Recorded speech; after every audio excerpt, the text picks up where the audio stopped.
Critics hated these westerns. Fans loved them. You have likely had this experience. You sit down to watch a movie. Maybe you've heard mixed reports about it. Maybe critics dismissed it when it was released. Maybe it never appeared on prestigious greatest film lists. But when the credits roll, you find yourself wondering what all the criticism was about. The story was entertaining, the characters were memorable, the action worked, and most importantly, you actually enjoyed watching it. That raises an interesting question. How often do critics get westerns wrong? Today, we're looking at 10 westerns that were either dismissed, underestimated, or heavily criticized when they arrived, only to develop loyal fan followings that continue to keep them alive decades later. These aren't necessarily the greatest westerns ever made. They aren't all masterpieces, but they prove something fascinating about the genre. Sometimes the movie critics reject become the ones audiences return to again and again.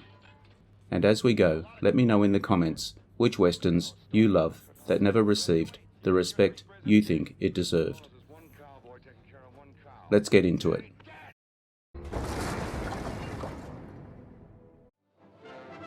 We'll start with a film that perfectly represents the divide between critics and audiences, The Alamo. When John Wayne set out to make The Alamo, he wasn't simply making another western. This was his dream project. He invested years of effort into bringing the story to the screen and directed the massive production himself. The reviews were mixed from the beginning. Some critics complained about the running time. Others attacked the historical accuracy. A number felt Wayne's approach was too patriotic and old-fashioned. But audiences saw something different. They saw epic scale. They saw unforgettable battle sequences. They saw larger-than-life characters standing against impossible odds. More than 60 years later, many Western fans still consider it one of the most entertaining historical epics ever made. And that raises our first big question.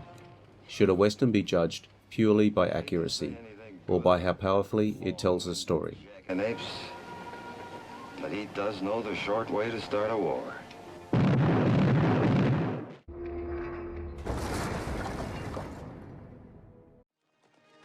The next film is Silverado. When it arrived in 1985, some critics viewed it as little more than a nostalgic throwback, at a time when darker and more revisionist westerns were dominating discussions. Silverado looked almost old-fashioned, but that's exactly why audiences embraced it. The film felt like a celebration of everything people loved about classic westerns: great heroes, great villains, humor, adventure, gunfights, friendship, loyalty. Kevin Kline, Scott Glenn, Kevin Costner, and Danny Glover created a cast that Western fans still enjoy revisiting today. Sometimes a movie succeeds because it reminds audiences why they fell in love with the genre in the first place.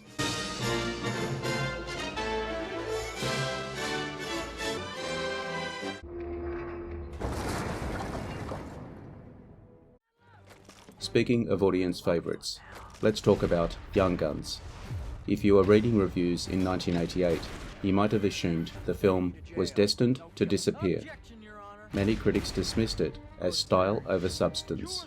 They accused it of turning Billy the Kid into a rock star and replacing traditional Western storytelling with MTV energy. But audiences, especially younger viewers, couldn't get enough of it. The film introduced an entire generation to Westerns. Emilio Estevez's Billy the Kid became iconic. Quotes from the movie entered popular culture, and decades later, fans still debate whether it deserves more respect than critics originally gave it. Now here's something worth thinking about. How many Western fans discovered the genre through movies critics didn't particularly like? The answer is probably more than we'd expect.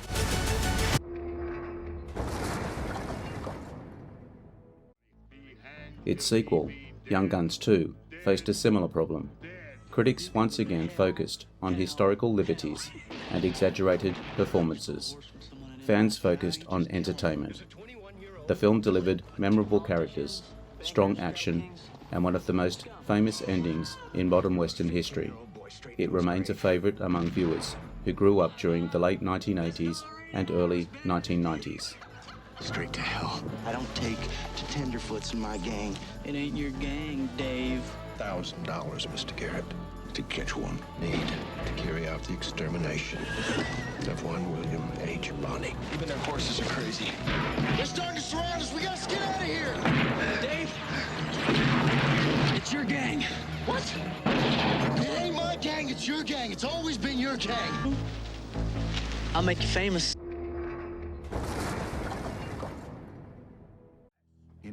Then we come to The Quick and the Dead. Today, it has a much stronger reputation than it did when first released. Back in 1995, many reviewers criticised its comic book style, exaggerated visuals, and over-the-top approach. Audiences eventually saw what critics missed. Sam Raimi wasn't trying to make a traditional Western. He was creating a stylized Western fantasy. The result feels unique even today.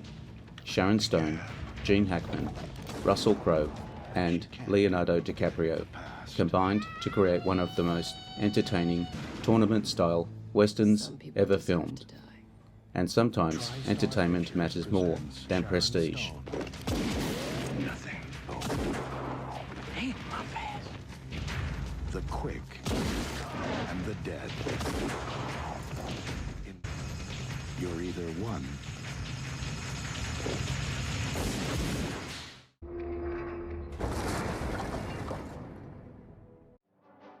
Let's shift gears with The Undefeated. Pairing John Wayne and Rock Hudson should have been a guaranteed hit with critics. Instead, many reviews describe the film as formulaic and predictable. Yet fans continue to enjoy it because of the chemistry between the leads. The movie never pretends to be profound. It simply delivers adventure, humour, action, and charismatic stars doing what they do best. There's value in that. Not every Western has to reinvent the genre to succeed. Conversation kind of dried up, ma'am.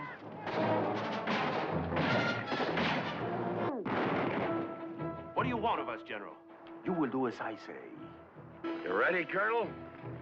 Ready. Turn him loose, McCartney!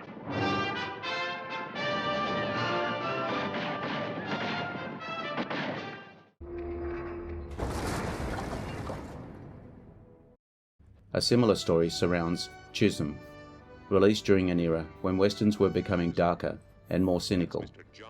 Chisholm represents something older, a traditional Western hero, clear moral conflict, frontier justice. Critics largely viewed it as outdated. Audiences viewed it as satisfying. John Wayne's performance remains one of the most popular of his later career, and the film continues to attract viewers who appreciate classic storytelling done well. Here's a bold statement. Sometimes being old-fashioned isn't exactly what gives a movie lasting appeal. But John Chisholm had never met a man he couldn't pacify. Until he... I'd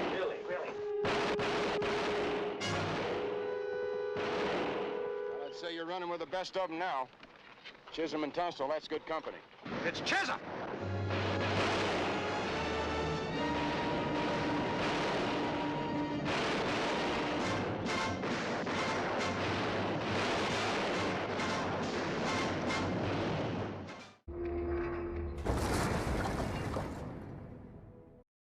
The next entry is Duel at Diablo. Unlike many Westerns of its era, the film tackled racial tension, violence, and cultural conflict in ways that made some critics uncomfortable. Others felt the story was too harsh or uneven. Fans appreciated its intensity. James Garner and Sidney Poitier brought depth and complexity to a film that often feels far more modern than its release date would suggest. Over time, its reputation has steadily improved among Western enthusiasts. Now tell me who you want to hear from. If I do, Stay out of this, Kohler. just a little baby. You keep your mouth shut, I'll split!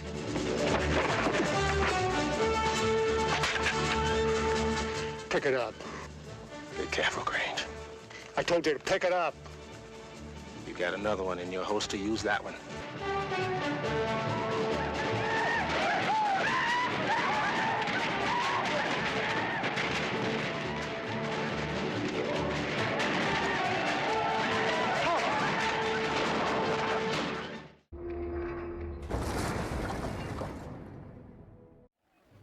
Then we have Death Hunt.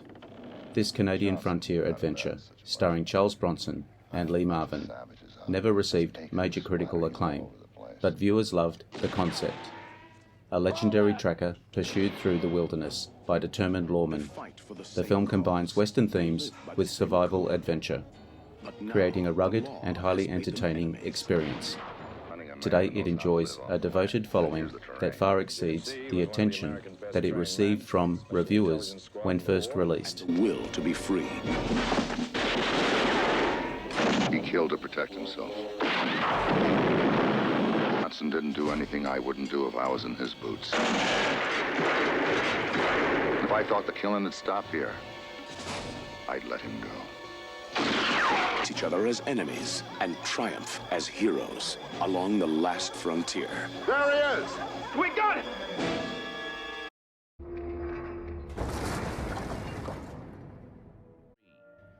Our second to last entry is Monty Walsh. This choice might surprise some people because modern critics generally respect the film, but during its original release, it struggled to find the audience and appreciation many felt it deserved. Lee Marvin delivers one of the finest performances of his career as an aging cowboy confronting a changing world. Fans who discover the movie often become passionate advocates for it. The emotional honesty resonates deeply with Western audiences. Well, there's a hell of a lot fewer now. Chet got an eye. Did you ride 40 miles to tell me that? How come we never got an We couldn't get work. A lot of good boys can't get work. If I was starving, I couldn't rustle. Well, you ain't. You're getting your 3 squares every day. As long as there's one cowboy taking care of one cow, it ain't dead! Stand outside, just looking in, has got to be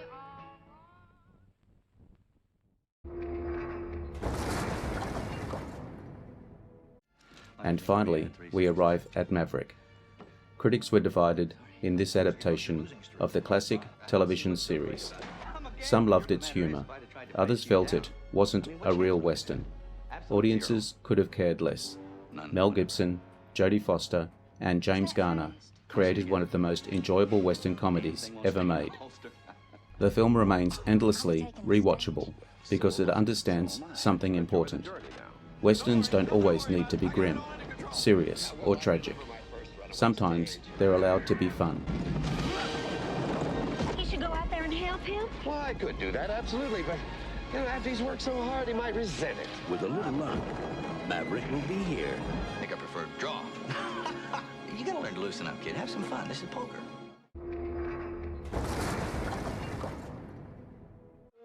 Looking back at these films, a pattern begins to emerge. Critics often search for innovation, artistic significance, or technical achievement. Fans often search for something simpler, a great story, memorable characters, exciting action, and a reason to come back for another viewing. That's why these movies continue to survive. Not because critics declared them masterpieces, but because audiences refuse to let them disappear. And perhaps that's the ultimate test of any Western. Not what reviewers wrote during opening weekend, not how many awards it won, but whether people still care enough to watch it years later. Many of these films have passed that test, so now I want to hear from you. Which Western do you think critics got completely wrong? Is it The Alamo, Young Guns, Silverado, The Quick and the Dead, or another overlooked favourite entirely? Let me know in the comments. If you enjoyed this ride through some of the most unfairly criticised Westerns ever made, don't forget to like, share, hype and comment. Also, please subscribe. I'm building a community here for folks who still appreciate classic Westerns. By subscribing, we can keep the legends alive together. Join the club. None, whatever. Until next time, this is Wrangler signing off.